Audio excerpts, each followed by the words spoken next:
राष्ट्र कवि रामधारी सिंह दिनकर की 117वीं जयंती पर प्रस्तुत है विशेष साहित्यिक पत्रिका सर्जना। इसके प्रायोजक हैं हिंदी प्रचारणी सभा अलीगढ़। सर्जना के इस अंक में बात करेंगे शब्दों के सूर्य यानी दिनकर की। जी हाँ, राष्ट्र कवि रामधारी सिंह दिनकर, जिनकी 117वीं जयंती के उपलक्ष्य में हिंदी प्रचारणी सभा अलीगढ़ के तत्वाधान में विगत 5 और 6 अक्टूबर 2025 को एक 2 दिवसीय अंतर्राष्ट्रीय संगोष्ठी का आयोजन किया गया। इस संगोष्ठी के संयोजक एवं सूत्रधार हिंदी प्रचारणी सभा के अध्यक्ष डॉक्टर दिनेश कुमार शर्मा से इस 2 दिवसीय आयोजन की रूपरेखा और उद्देश्यों के बारे में हमने बात की। शर्मा साहब, बहुत बहुत स्वागत है आपका कि ये जो 2 दिवसीय अंतर्राष्ट्रीय संगोष्ठी आयोजित की जा रही है रामधारी सिंह दिनकर जी की जयंती के उपलक्ष्य में, इसका मूल स्वरूप क्या है, क्या रूपरेखा है और क्या इसके उद्देश्य हैं और कौन कौन इसमें सम्मिलित हो रहा है, अगर आप हमारे साथ साझा कर सकें। धन्यवाद आपका। मैं रामधारी सिंह दिनकर जी का अध्येता हूँ और प्रतिवर्ष कोई न कोई कार्यक्रम आयोजित करता हूँ उनकी जयंती पर और उनकी पुण्यतिथि पर। इस बार हमने विचार किया कि एक अंतर्राष्ट्रीय शोध संगोष्ठी आयोजित की जाए और इसका क्या उद्देश्य है, इसके विषय में मैं ये कहना चाहूंगा कि दिनकर जी ने लिखा है, नेता निमग्न दिन रात शांति चिंतन में, कवि कलाकार ऊपर उड़ रहे गगन में, यज्ञाग्नि हिंद में समिध नहीं पाती है, पौरुष की ज्वाला रोज बुझी जाती है। राष्ट्रकवि दिनकर अपने पूरे जीवन युवा शक्ति को जागृत करने का अपना भरसक प्रयास करते रहे, क्योंकि उनका आविर्भाव एक ऐसे काल में हुआ जब स्वतंत्रता का आंदोलन चल रहा था। प्रत्येक व्यक्ति के मन में और मानस में स्वतंत्रता के लिए एक बड़ी लालसा थी। उसी आंदोलन में राष्ट्रकवि दिनकर अपनी साहित्यिक अभिरुचि के माध्यम से इस आंदोलन में कूद पड़े और उन्होंने राष्ट्रीयता से ओतप्रोत रचनाएं लिखी। और जैसा मैंने अभी बताया कि पौरुष की ज्वाला रोज बुझी जाती है, वर्तमान समय में जो पौरुष की ज्वाला है वो रोज शांत होती जा रही है। उस पौरुष की ज्वाला को जागृत करने के लिए, युवाओं में एक स्फूर्ति उत्पन्न करने के लिए इस संगोष्ठी का आयोजन किया जा रहा है। दिनकर जी ने आगे भी कहा है कि जो हमारी शक्तियां प्रसुप्त पड़ी हुई हैं उनके लिए उनका संदेश है, वैराग्य छोड़ बाहों की विभा संभालो, चट्टानों की छाती से दूध निकालो, है रुकी जहां भी धार, शिलाएं तोड़ो, पीयूष चंद्रमाओं को पकड़ निचोड़ो। इस प्रकार से राष्ट्रकवि दिनकर एक स्फूर्ति पैदा करने का प्रयास कर रहे हैं, एक स्फूर्ति जागृत करने का प्रयास कर रहे हैं। आपने बिल्कुल ठीक कहा कि जब भारतीय समाज को पुनर्जागरण की आवश्यकता थी, उस वक्त दिनकर जी के काव्य ने उसको वो गति प्रदान की। उस समय में आज के वैश्विक संदर्भ में अगर हम देखें तो आज हमें फिर से आवश्यकता महसूस होती है उस चीज की, जहां पर हम सबसे बड़े युवा देश कहे जाते हैं इस दुनिया में, और युवाओं पर ही जो हमारी भविष्य है उसका दारोमदार होता है। तो आज के संदर्भों में रामधारी सिंह दिनकर के काव्य की प्रासंगिकता आप किस तरह से देखते हैं? दिनकर का काव्य जो है, कोई भी साहित्यकार होता है वो युग युग का साहित्यकार होता है। उसकी जो रचना धर्मिता होती है केवल एक युग के लिए नहीं होती है, अपितु वो शाश्वत होती है। उसकी वाणी कालजयी होती है। उनका यश जो होता है वो स्थिर होता है। राष्ट्रकवि दिनकर ने भी कहा है कि मेरी वाणी कालजयी है, मेरा यश स्थिर है। इस तरह से राष्ट्रकवि दिनकर जो हैं वो केवल अपने युग के ही नहीं, आज भी उसकी बहुत अधिक प्रासंगिकता है। परशुराम की प्रतीक्षा में एक उनकी रचना है एनार्की। एनार्की में सबसे पहले वो लिखते हैं, एक व्यक्ति है वो रेलवे का स्लीपर लिए जा रहा है, तो प्रश्नकर्ता प्रश्न करता है, अरे अरे दिन दहाड़े ही जुल्म ढाता है, रेलवे का स्लीपर उठाए कहाँ जाता है? जवाब आता है, बड़ा बेवकूफ है, बड़ा बेवकूफ है, अजब तेरा हाल है, तुझे क्या पड़ी, ये तो सरकारी माल है, मैं तेरा क्या ले रहा हूँ, मैं तो सरकार को चूना लगा रहा हूँ। आज बिल्कुल यही स्थिति बनी हुई है। एक ओर पाकिस्तान, एक ओर चीन है, समझ न पड़ता कौन अधिक मित्र है। एक का आनंद मलिन है, तो एक ओर पाकिस्तान, एक ओर चीन है। आज भी वही स्थिति बनी हुई है। तो वैश्विक पटल पर भी आज वही स्थिति बनी हुई है। देखिए कौन बड़ा मित्र है, पता नहीं चलता किसका क्या चरित्र है। दिनकर जी की ये वाणी है।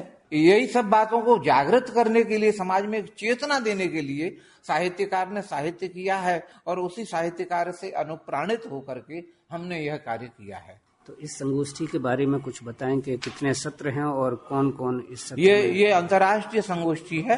2 दिन में यह कार्यक्रम हमारा चलेगा, 3 सत्र होंगे। इसका जो उद्घाटन सत्र है उसकी अध्यक्षता केंद्रीय हिंदी संस्थान आगरा के निदेशक डॉक्टर सुनील बाबूराव कुलकर्णी कर रहे हैं और हमारे मुख्य अतिथि हैं बिहार हिंदी साहित्य सम्मेलन पटना के अध्यक्ष डॉक्टर अनिल सुलभ जी, और अंतर्राष्ट्रीय स्तर पर जो विद्वान हमारे यहाँ आए हुए हैं वो डॉक्टर अजय कुमार झा और डॉक्टर रेखा राय नेपाल से आए हैं।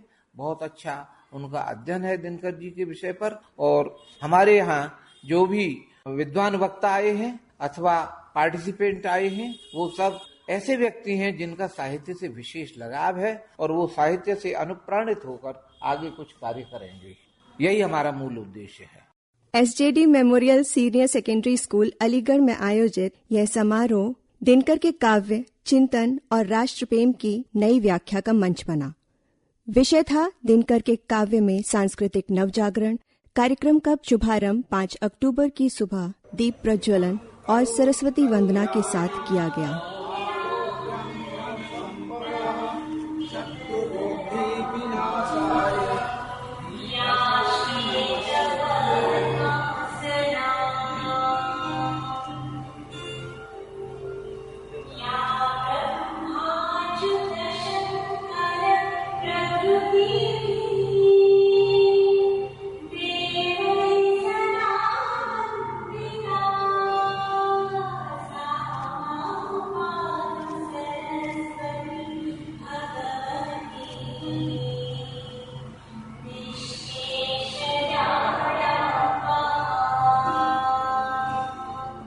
कार्यक्रम की अध्यक्षता हेतु केंद्रीय हिंदी संस्थान आगरा के निदेशक डॉक्टर सुनील बाबूराव कुलकर्णी तथा मुख्य अतिथि के तौर पर बिहार हिंदी साहित्य सम्मेलन के अध्यक्ष डॉक्टर अनिल सुलभ ने संगोष्ठी को अपनी गौरवशाली उपस्थिति से सुशोभित किया। उद्घाटन सत्र में साहित्य, शिक्षा और संस्कृति से जुड़े अनेकानेक विद्वानों की गरिमामयी उपस्थिति रही, जिनमें रांची से डॉक्टर जंग बहादुर पांडे, जनकपुर नेपाल से डॉक्टर अजय कुमार झा, केंद्रीय हिंदी संस्थान से डॉक्टर पुरुषोत्तम पाटिल, आकाशवाणी आगरा के कार्यक्रम प्रमुख अनिंद्र सिंह, डॉक्टर यतेंद्र मोहन झा प्रमुख थे। कार्यक्रम का संयोजन और संचालन कर रहे हिंदी प्रचारणी सभा अलीगढ़ के अध्यक्ष डॉक्टर दिनेश कुमार शर्मा ने कहा, दिनकर केवल कवि नहीं थे, वे विचारों के योद्धा थे, जिन्होंने अपने शब्दों से समाज को ऊर्जा प्रदान की। रामधारी सिंह दिनकर हमारे राष्ट्र कवि, उनकी यात्रा जब छात्र जीवन में थे तो उनकी प्रथम कविता छात्र सहोदर नाम से एक पाक्षिक एक पत्रिका में छपी 1924 में, 16 वर्ष की आयु में। 1908 में तो उनका जन्म था। उसके बाद 1929 में उनका प्रणभंग नाम से एक अधूरा काव्य संकलन जो शायद आज उपलब्ध नहीं है वो आया। किसी भी कवि के व्यक्तित्व के निर्माण में उसके जन्म से लेकर के और आगे तक की यात्रा में इतने कारक हैं। उसका परिवार, उसकी माता पिता भाई बहन सब, उसके चारों तरफ का परिवेश, फिर तत्कालीन परिस्थितियां जो उसको मिलती हैं विरासत में, वो सब उसके व्यक्तित्व का निर्माण करती हैं। और दिनकर जी के व्यक्तित्व का निर्माण भी इसी प्रकार हुआ। भारत पराधीन भारत था, दास्तां का दौर था, शासन की तरफ से अंग्रेजों का बहुत बड़ा अत्याचार था, जमींदार, साहूकार, सामंतवादी शक्तियां, मजदूरों का, जो हमारा ग्राम देवता किसान है उसका उत्पीड़न, इन सब की, मजदूरों की, किसानों की, जनसामान्य की पीड़ा को देखकर उस भूमि पर आक्रोश और विद्रोह के अंकुर का प्रस्फुटन हुआ। और वही प्रस्फुटन जो उनकी क्रोधाग्नि थी, एक आग के रूप में, ओज के रूप में उनकी कविताओं में परिलक्षित होने लगी।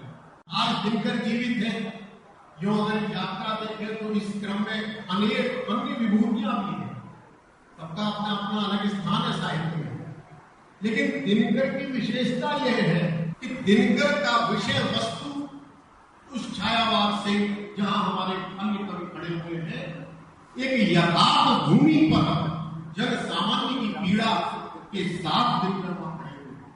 इसीलिए आज मैं देखता हूं कि दिनकर सबसे ज्यादा उद्धृत किए जाने वाले कवियों में से।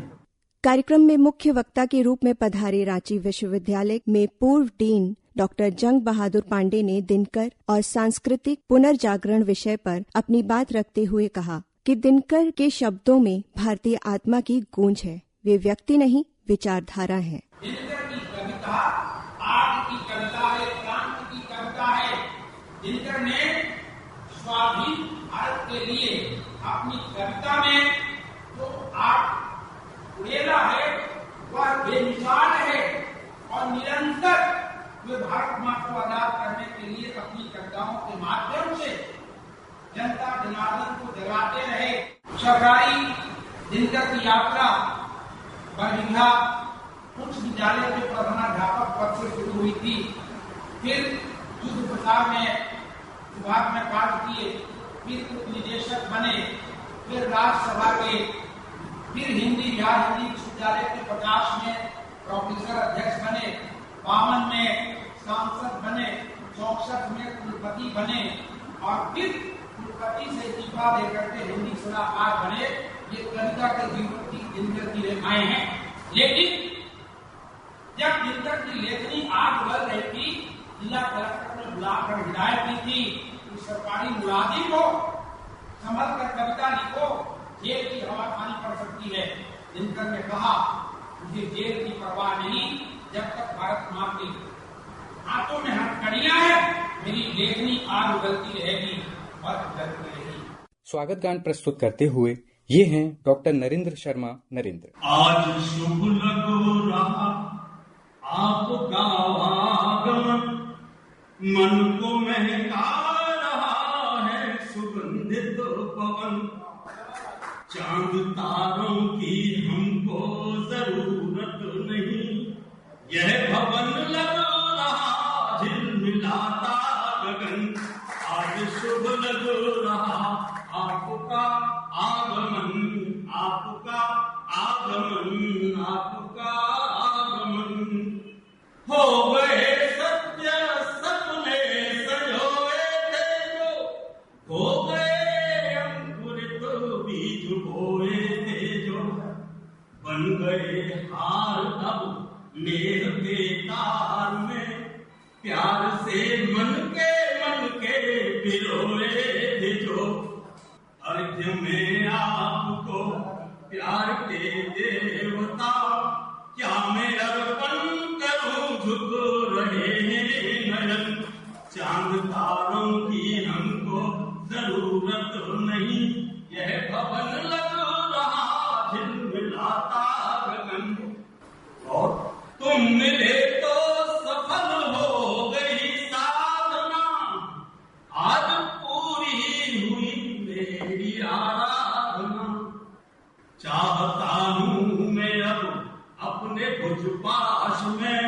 जिंदगी के सुनहरे सपन बांधना, क्या हुआ जो जमाने ने धोखा दिया, मुझको तुम मिल गए मैंने सब पा लिया, तुमको पाकर शिवालय हुआ मन मेरा, मेरा तन हो गया वाल्मीकि का दिया, देह के दीप में नेह बाती पड़ी, चिर प्रकाशित हुआ भावना का भवन, चांद तारों की हमको जरूरत नहीं, यह भवन लग रहा झिलमिलाता गगन, आज शुभ लग रहा आपका आगमन, आपका आगमन, आपका आगमन। एक अन्य विशिष्ट वक्ता डॉक्टर अखिलेश चंद्र गौड़ ने दिनकर जी को संकल्प, संघर्ष और पौरुष का प्रतीक बताया। किसी भी कवि के व्यक्तित्व के निर्माण में उसके जन्म से लेकर के और आगे तक की यात्रा में इतने कारक हैं, उसका परिवार, उसकी माता पिता भाई बहन सब, उसके चारों तरफ का परिवेश, फिर तत्कालीन परिस्थितियां जो उसको मिलती हैं विरासत में, वो सब उसके व्यक्तित्व का निर्माण करती है। और दिनकर जी के व्यक्तित्व का निर्माण भी इसी प्रकार हुआ।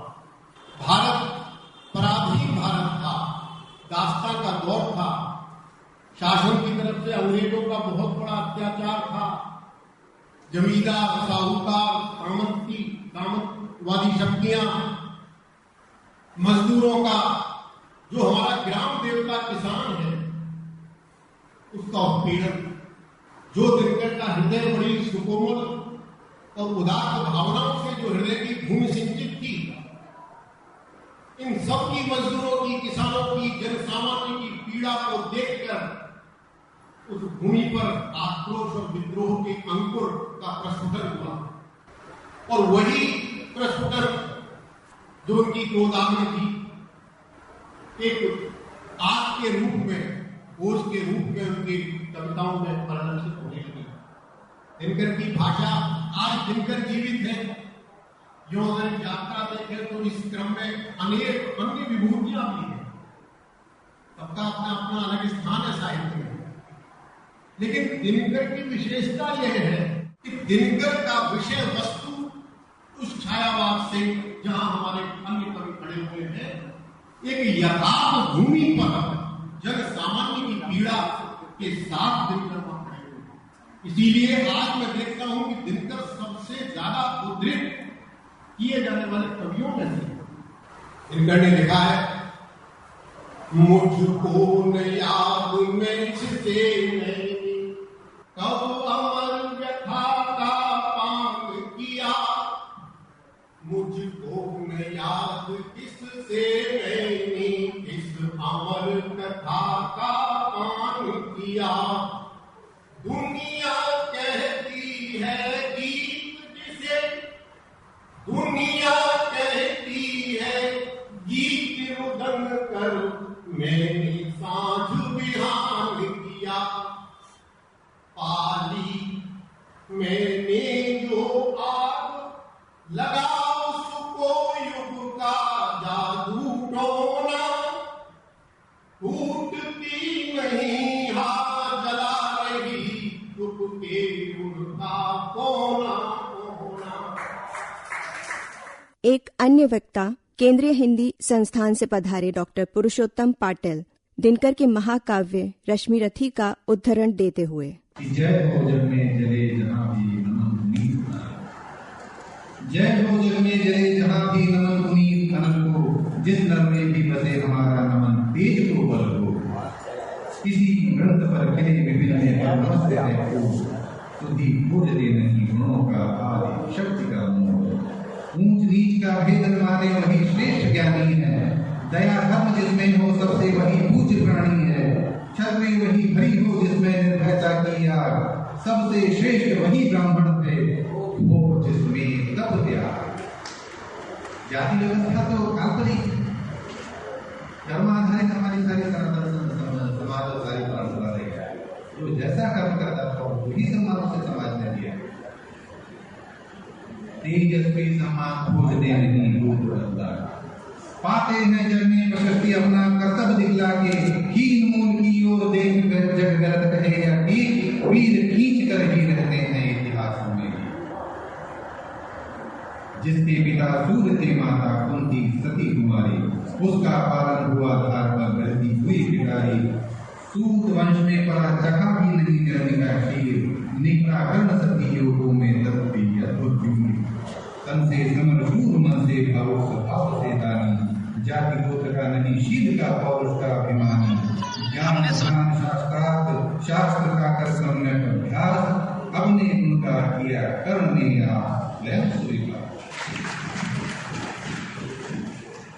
ये है एक अन्य वक्ता अनेंद्र सिंह। दिनकर जी की जब हम बात कर रहे हैं आज, तो दिनकर जी को कवि के रूप में तो हम याद करते हैं, लेकिन आज का दिन सिर्फ उनको कवि के रूप में ही याद करने का दिन नहीं है। वे असल मायनों में अगर देखें तो वो राष्ट्र की धड़कन थे, उनकी लेखनी में राष्ट्र की आत्मा बोलती थी। उस वक्त जो राष्ट्रीय हमारा जो आज का विषय है कि दिनकर के काव्य में सांस्कृतिक नवजागरण, उस काल में जो नवजागरण उन्होंने समाज को प्रदान किया है, उनका काव्य जो स्वतंत्रता संग्राम का हथियार बना, जो भारत की सांस्कृतिक चेतना थी उसका दर्पण बना, संघर्ष, वो दिनकर जी ने अपने काव्य की भाषा बनाया। आप ओंकार, रेणुका, परशुराम की प्रतीक्षा, कुरुक्षेत्र, रश्मि रखी, किसी भी कृति की आप बात कर लें, ये केवल एक साहित्य के दस्तावेज न होकर के समाज और राजनीति के दस्तावेज हैं। आप चाहे सामाजिक विषमता की बात कर लें, युवाओं को प्रेरणा देने की बात कर लें, आजकल का जो माहौल चल रहा है युद्ध का, उन परिस्थितियों में उनका आकलन कर लें, शांति की बात कर लें, दिनकर जी की कलम क्रांति और जागरण का साधन बनकर हर वक्त के समाज को दिशा देने का काम। संगोष्ठी में कुछ शोधार्थियों ने भी अपने शोध पत्र प्रस्तुत किए, जिनमें डीएवी इंटर कॉलेज के डॉक्टर कैलाश चंद्र रावत और जनकपुर नेपाल से पधारी डॉक्टर रेखा राय और डॉक्टर पूनम माटिया प्रमुख रहे। ये है डॉक्टर रेखा राय। मेरा शोध का विषय है रामधारी सिंह दिनकर ब्रिटिश साहित्य में नारी चित्रण। प्रस्तुत शोध में नारी के स्वरूप, उनकी सामाजिक सांस्कृतिक भूमिका, भारतीय समाज और संस्कृति के संदर्भ में उसकी स्थिति तथा आधुनिक दृष्टिकोण से उसकी प्रासंगिकता का विश्लेषण किया गया है। दिनकर ने नारी को केवल सौंदर्य और कोमलता की प्रतिमा न मानकर समाज और राष्ट्र की प्रेरक शक्ति के रूप में प्रस्तुत किया। उनकी रचनाओं में नारी मातृत्व, त्याग, ममता और प्रेम की जुड़ी होने के साथ साथ संघर्षशील, आत्मनिर्भर और स्वतंत्र व्यक्तित्व के रूप में भी दिखाई देती है। भारतीय समाज और संस्कृति से जुड़कर दिनकर ने नारी को परंपरा और आधुनिकता के बीच संतुलन स्थापित करने वाली जीवनदायिनी धारा माना। उनकी दृष्टि में नारी समाज की नैतिक चेतना और संस्कृति की संवाहक है। आधुनिक संदर्भ में भी उनका नारी चित्रण अत्यंत प्रासंगिक है। इस प्रकार दिनकर का नारी दृष्टिकोण वो केवल साहित्यिक महत्व रखता है, बल्कि सामाजिि चेतना और स्त्री सशक्तिकरण की दिशा में भी प्रेरक सिद्ध होता है। डॉक्टर पूनम माटिया। मैं सिर्फ आपसे ये बात करूंगी कि ये शोध पत्र किस विषय के बारे में है। मैंने जब दिनकर की उर्वशी को बारंबार पढ़ा, मुझे ये एहसास हुआ कि प्रेम और सौंदर्य के अतिरिक्त इसमें बहुत कुछ है। क्योंकि मैं विज्ञान और मनोविज्ञान की छात्रा रही हूँ, तो मुझे उसमें मनोवैज्ञानिक तत्व ज्यादा मुखर होता नजर आया। दिनकर जी में पर काया प्रवेश की जो एक गुण था वो बहुत प्रकट था। वो पुरुष होते हुए भी महिलाओं की जो बात उन्होंने की, उर्वशी की बात की, औशिनरी की बात की, क्योंकि मनोविज्ञान यही है कि आपके मन की भावना कैसे परिलक्षित होती है लेखन में, आप किस किस के मन को पढ़ पाते हैं। तो जो अंतर्द्वंद है, साथ ही साथ स्त्री के मन की जो भावना है, मेरा एक शेर ये है कि मन से रहता साथ मेरे, या वो केवल तब से असमंजस में रात गुजारी मैंने कितनी बार, असमंजस में रात। और जब आप उर्वशी को पढ़ेंगे तो आप देखेंगे कि जो प्रेम आलाप में मग्न राजा, जिसके लिए वो सब छोड़ देता है, अपनी पत्नी तक के प्रति दायित्वहीन हो जाता है, जब उर्वशी के साथ होता है तो फिर उर्वशी के साथ भी नहीं होता। वो उसके अंदर की एक औरत को देख रहा होता है, उसके अंदर के आध्यात्म को, क्योंकि वो धरती का मानव है, वो उसको देवलोक पाने की इच्छा है, और उर्वशी जो देवलोक की कन्या है उसको धरती का सुख पाने की इच्छा है। तो ये जो अंतर्द्वंद है, ये जो चीज आपके पास है नहीं, उसको पाने की जो इच्छा है, और हरेक में है। तो ये पूरा अंतर्द्वंद सभी पात्रों का मैंने अपने शोध पत्र में उकेरा है। तो जब आप पढ़ेंगे तो अच्छा लगेगा। धन्यवाद। मुख्य अतिथि के रूप में पधारे डॉक्टर अनिल सुलभ ने अपने वक्तव्य में कहा, दिनकर को मैं उन्हें राष्ट्रीय चेतना, भारतीय सांस्कृतिक उद्बोध का कवि मानता हूं। मैं मानता हूं कि दिनकर ने अपनी जीवन यात्रा में अथवा साहित्यिक यात्रा जो कुछ भी झेला होगा उसे मार्मिक शब्द देकर के साहित्य जगत के लिए एक ऐसा वरदान दिया है जो अमोघ अद्भुत है। और इसीलिए हम शायद राष्ट्र कवि दिनकर को उत्तर छायावाद का श्रेष्ठतम कवि मानते। पांडे जी भी कह रहे थे कि छायावाद के रहस्य लोक से निकाला दिनकर को मैं 3 खंडों में बात करूंगा।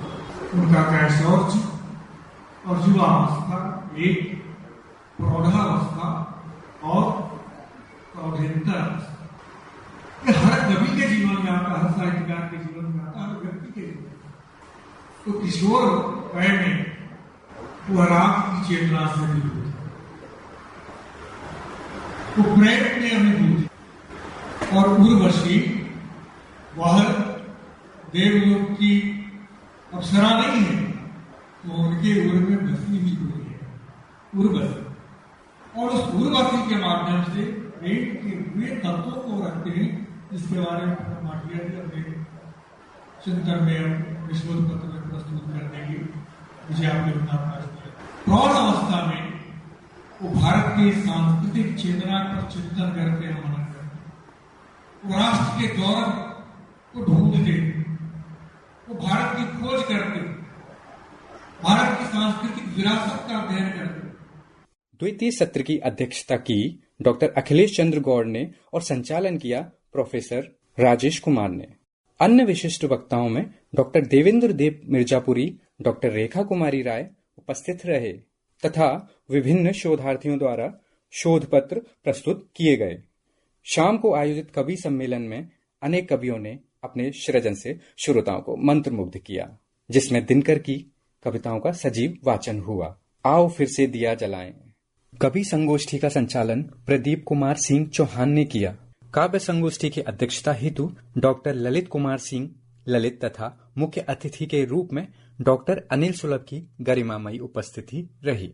देश विदेश से पधारे विभिन्न प्रतिभागी कवियों डॉक्टर नरेंद्र शर्मा नरेंद्र, नेपाल से पधारे doctor Ajay Kumar Jha, doctor Akhilesh Gaur, doctor Ved Prakash Mani, Janakpur Nepal से पधारी doctor Rekha Rai, doctor Devendra Dev Mirzapuri, doctor Vinod Kumar Sharma, Bulandshahr से डॉक्टर अरविंद भाटी और रमेश प्रसून और चच्चा उदय भानी ने अपने काव्य सृजन से उपस्थित जनसमूह को मंत्रमुग्ध कर दिया। 6 अक्टूबर को आयोजित चिंतन सत्र की अध्यक्षता डॉक्टर ज्योति स्वरूप अग्निहोत्री ने की। मुख्य वक्ता रहे पीलीभीत से पधारे डॉक्टर प्रणव शास्त्री और कुरुक्षेत्र से पधारी डॉक्टर पुष्पा रानी। विषय था दिनकर का राष्ट्रीय दृष्टिकोण और आज का भारत। डॉक्टर रेखा राय ने कहा, दिनकर की कविता आज के युवा के लिए दिशा है, जिसमें राष्ट्र, समाज और संवेदना तीनों एक साथ सांस लेते हैं। कार्यक्रम के समापन सत्र में डॉक्टर राजेश कुमार ने सभी प्रतिभागियों का धन्यवाद ज्ञापित किया और कहा, यह संगोष्ठी दिनकर के विचारों को जन चेतना तक पहुंचाने की दिशा में एक महत्वपूर्ण कदम है। राष्ट्रगान के साथ संगोष्ठी का समापन हुआ। राष्ट्रकवि दिनकर के शब्द आज भी हमें चेताते हैं, जो तटस्थ है समय लिखेगा उनके भी अपराध।